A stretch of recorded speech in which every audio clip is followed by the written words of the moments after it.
Crazy Rich Humans. Today we talk taxes. Yeah, namely and mainly income tax, right? That's usually the big talking point, right? If income taxes are raised or lowered, there's always cheers from one side and boos from the other side, right? And I wonder about you guys. When I was young and I first found out, there was progressive tax. So the richer you are, is not just you're paying more tax because you're earning more, but the interest rate of your tax goes higher, right? You're paying instead of 20%, 40%. I was like, that's ridiculous. If you're earning more, then of course you're paying more anyway if it's 20% of 100,000 instead of 10,000.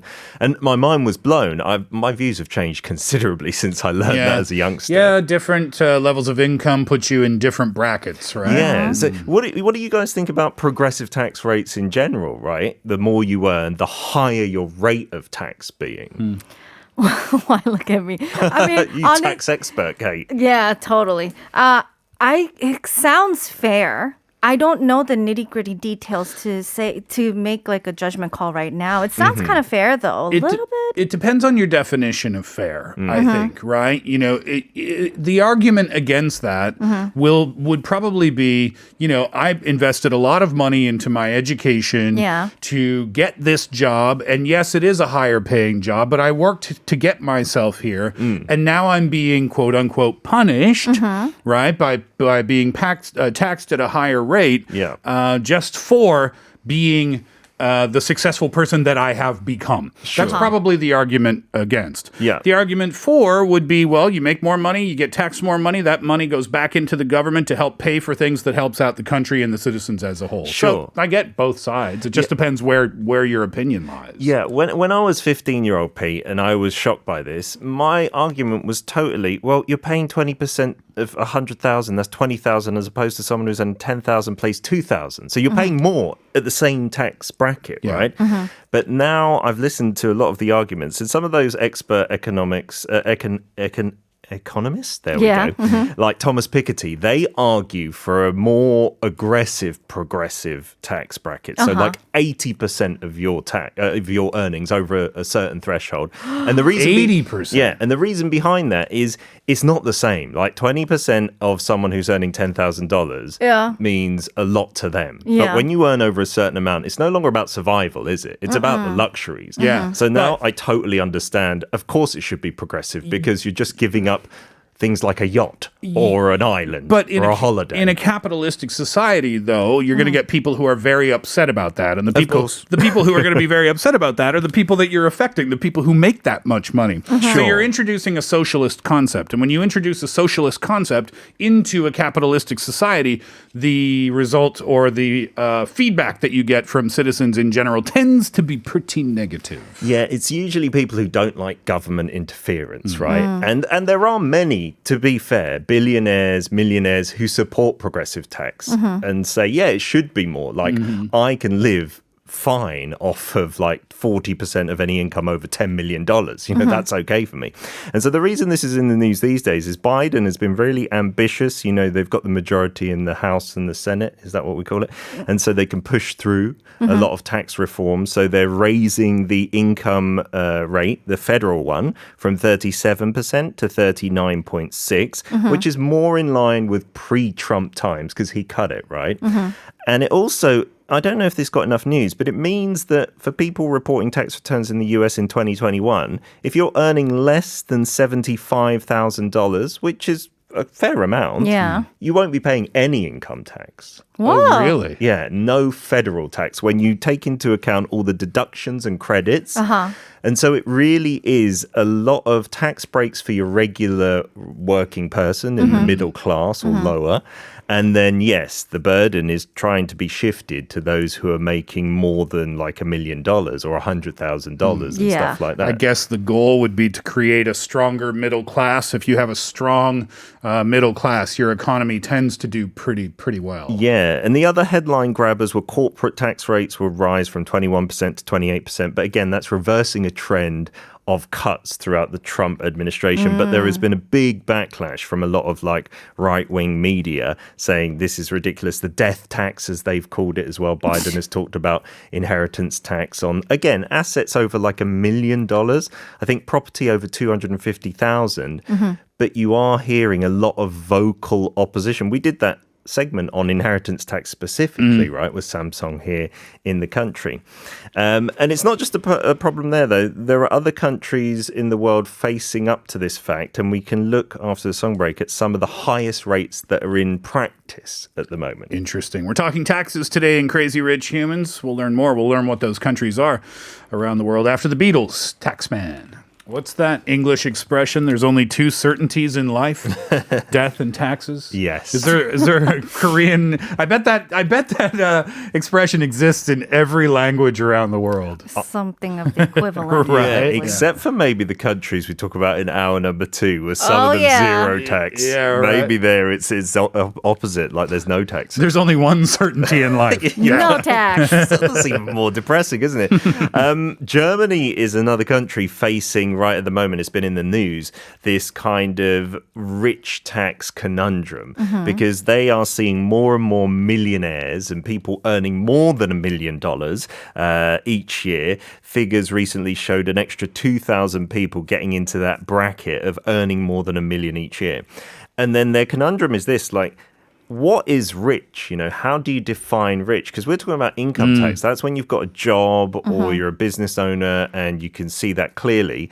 But most of the wealthiest people in the world, you know, they're not working an incomeable job, right? You can't look at how much they're getting in a pay slip. It's like capital gains and investments in shares and whatnot. So in some cases, depending on the bracket and depending on the tax rate for that particular bracket, you might be better off with a registered salary in a lower bracket. Yes. Because you'd end up paying less in taxes. Sure. And if you get other incentives in different ways, there are ways around this system.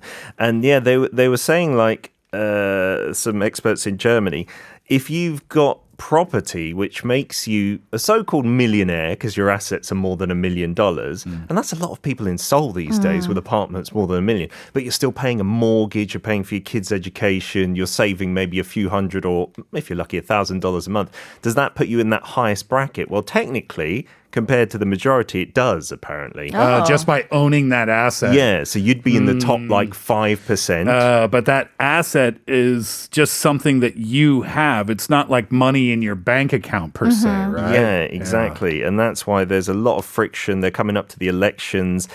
We saw in the US that most people opted for a more leftist policy in terms of taxes. Yeah. But in other countries, it's very different. So in that case, right, let's say that this phone was passed down to me by a family member who just passed away. And this phone is worth $2 million. Yeah. So now I have an asset that's worth $2 million, but my TBS salary doesn't change at all. But in the eyes of the government, I am now a millionaire, a multimillionaire, because I just got given a phone that happens to be worth $2,000, or $2 million. So therefore, I will overall be taxed on the phone's value plus my earnings from my job. Yeah, depending on what country you live in. To be honest, most Western countries like the US, if you just keep that asset, it's okay. But when you sell it, it's the difference between the value you got it at and then the value you sell it at, that profit that you'll be taxed on heavily. So it sometimes leads 50% or more, maybe? Yeah, that's with like inheritance tax as well.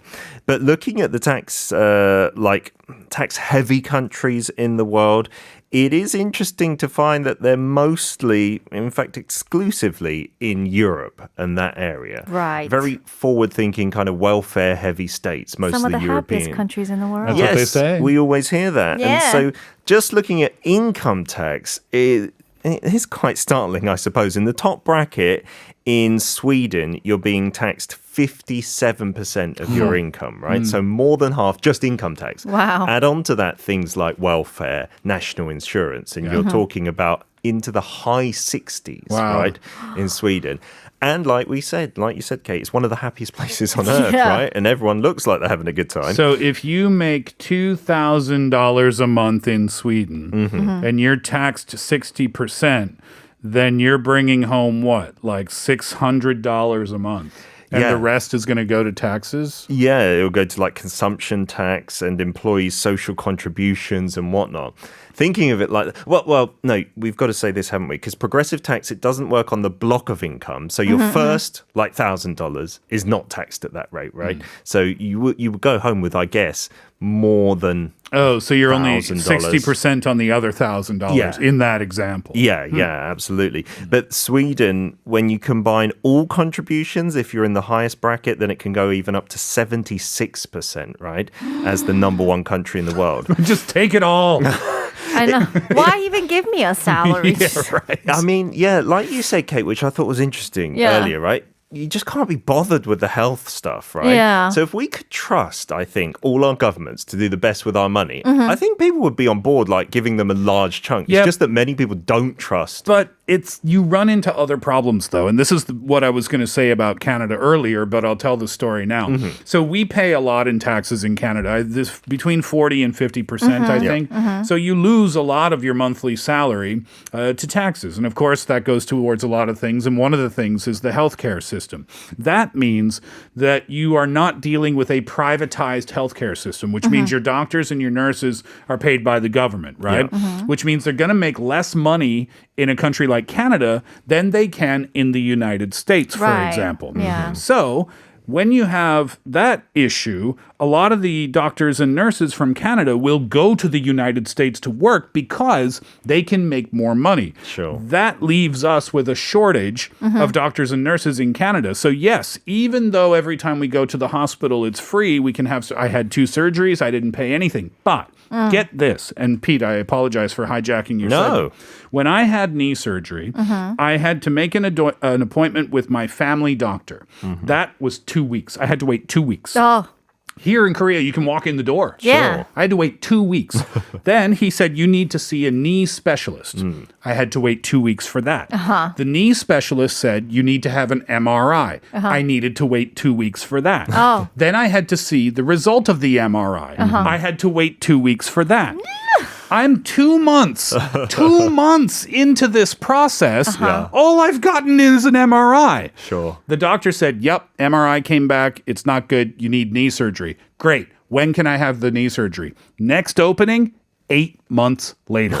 by the time your knees will just give out, man. I walked around with torn cartilage in my knee for 1 year in total. Oh my Goodness God. See, so that's the point that I'm trying to make. I love my country. I love Canada. There's so many wonderful things about it. But there are downsides to this free healthcare system. There are things that you just don't see, right? Yeah, a hybrid system like Korea seems the best because, as Kate mentioned, in the US, it can sometimes get ridiculous, the personal burdens there. And just FYI, on this list of it was about 41 countries and their total tax burdens, Korea was close to the middle with in position 26. Total you could pay is about 53% if you're putting all the things together. And that seems like a decent middle ground. Like I feel, I may be biased living here so long, it's a wonderful system. Like I don't feel too much of my income is being taken by tax. And then I feel like the healthcare is there whenever I need it. Yep. And the UK on this list was much higher, in 16th position with a total of nearly 60% in total being taken by tax. And I would complain a lot more. Do you run into that problem in England, the one that I just described? Yeah, I had to wait way longer for my MRI results. It was about 4 months, yeah. That's insane. For the results, yeah. And then the surgery, yeah, it can take years sometimes as Because well. in Korea, it's like, okay, we need to get an MRI. Can you just go down to, radiology and now. you'll see somebody in 10 minutes and then you go get the in. results as well. Immediately. So, I mean, the whole thing takes less than 30 minutes. You can book a, surgery. Even at the biggest hospitals, it only just takes latest is a month. Yeah. Koreans cannot believe what it's like in certain countries, Yeah. like the UK. Yep. They've said to me, you're living in a third world country. I'm like, We have In it England. good. We certainly do for so many different reasons, right? Taxes, our topic in the first hour of the show today through Crazy Rich Humans. Please stay with us for hour number 2. Lifestyles of the Not So Rich Rich and Famous is on the way. To wrap up the first, Fits and the Tantrums, Money Grabber. Lifestyles of the not rich and famous. Tell us where we should move. so that we don't have to pay any income tax at all. Well, that's a kind of two-sided coin, right? There are some states which don't have income tax because they're wealthy enough. You know, they can make their money to make infrastructure via other means. Most of those places are either oil or gas-rich nations, you know, in the Middle East, or they have a lot of offshore banking institutions on them, like companies using them as a tax haven, and then they can afford to use that revenue to provide their citizens with all sorts of services without the need to tax them. And then the other side of things is places where the government is so unstable that there's no income tax. So you might not want to move to places like that. I'll take the former. I think so, right? So there's many interesting cases. Like one of the most famous, and I know it quite well, is because one of my best friends works there. He works in like airline chartering, which is in itself a very rich industry, right, for people with the money to burn.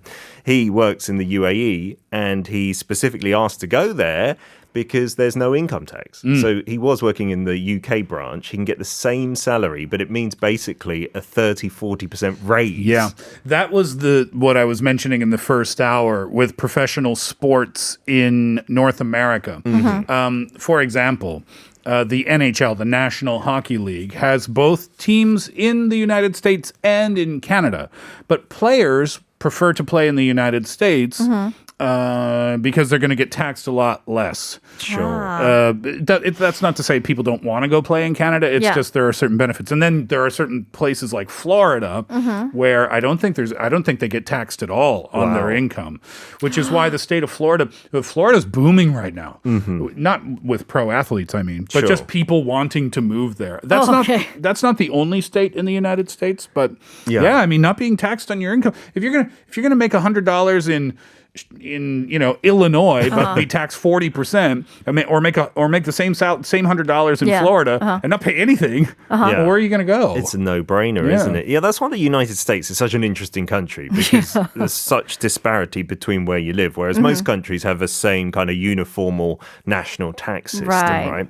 But the UAE is one of those places. One of the places that is on the other side of the coin is Western Sahara, because this is disputed between Morocco and Algeria, and so both countries lay claim to it, and because they both do, they've just got no tax agreement at the moment.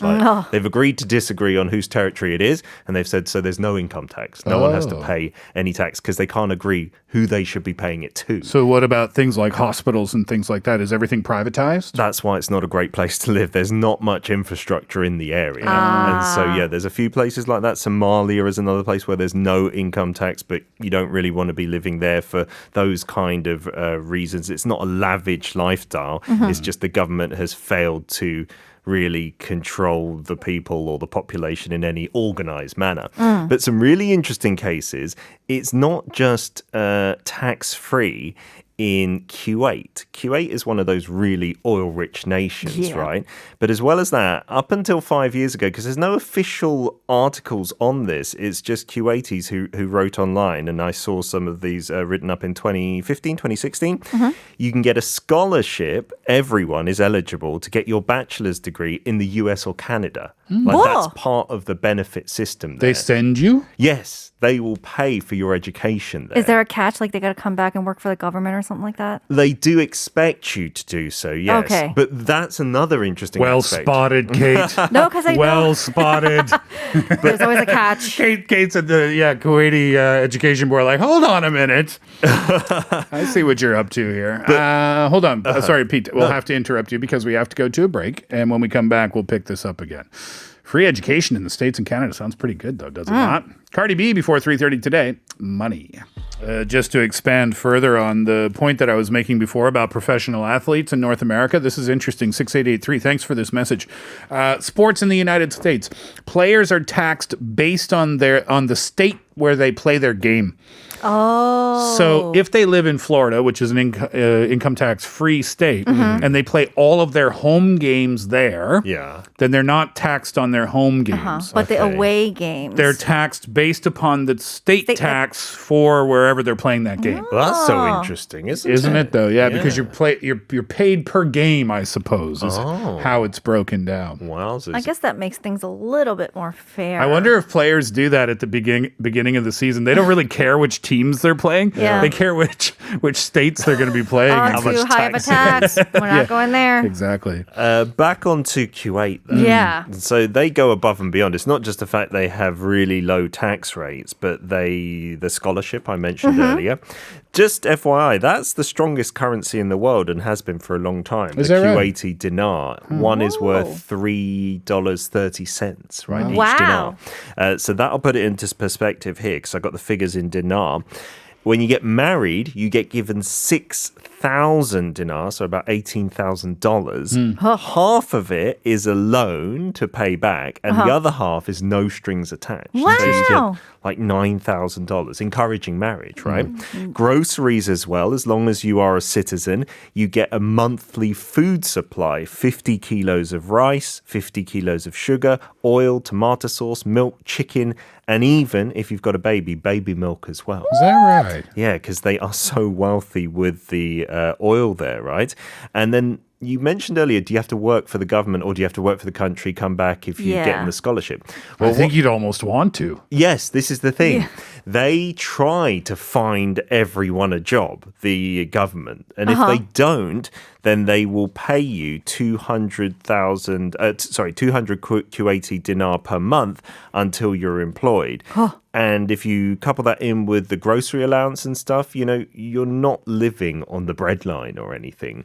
So they take into account that there might not be enough jobs for the citizens. And that $200 dinar that they give you each month, that's not coming from the welfare system. That's just the government giving you money because that's not coming out of other people's taxes at all. No, because like we said, there's a very low rate of tax anyway, right? That's just from the government funds. Wow. And so it's pretty unique to this part of the world. That place and also Qatar, which is going to host the World Cup, they've got a similar thing where they try and distribute all the wealth. So as well as having, again, little or no income tax, they pay for your water and your power. There are no electricity or water bills at all in the country. And then you can also get really favorable government loans, low interest ones, to buy land and build on it as well. Wow. And you know, that, it sounds great, doesn't it? So if each country could get to a stage where they could do that, I'm sure citizens then wouldn't complain. Because if you're not getting taxed, it's just the government themselves have found their revenue streams. Yeah. I don't think there would be many complaints about that, right? Do you think, according to a certain study, it was found that citizens of Doha take the longest, hottest showers in the world? Probably. I wonder why.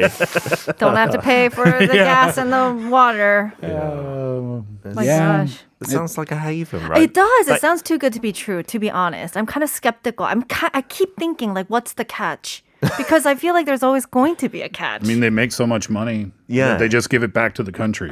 And that's a lovely thing. So the wealthiest are still very wealthy. You know, the elites are still the elites, but they've got more than enough, right? And that's not the case with most countries, unfortunately. Do you think the world would be a better place if the concept or the construct of money didn't exist?